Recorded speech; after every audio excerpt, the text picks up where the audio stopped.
رضا کے لیے یہ ساری کوششیں کر رہے ہیں. بظاہر یہ لگتا ہے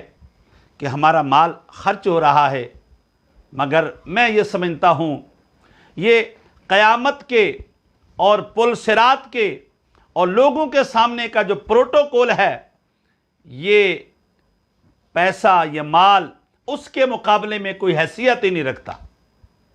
کہ جب اللہ تبارک و تعالیٰ کی بارگاہ میں حبیب کی امت پروٹوکول کے ساتھ جائے گی، سواریوں پر جائے گی، ٹھاٹ باٹ کے ساتھ جائے گی، خوبصورت سواریاں، خوبصورت حسین اور جمیل جو ہے اس کے پاس جو ہے نا وہ گاڑیاں ہوں گی، جس کو انگلش میں لگژری گاڑیاں، خوبصورت قسم کی جو ہے وہ گاڑیاں، اور علی رؤوس الاشہاد لوگوں کے سامنے اللہ تبارک و تعالی مسلمانوں کے اس طیبو بہا نفسا کا لفظ بھی موجود ہے. حضور نے فرمایا خوش دلی کے ساتھ، اللہ کو خوش کرنے کے لیے، حضور کی سنت کو زندہ کرنے کے لیے یہ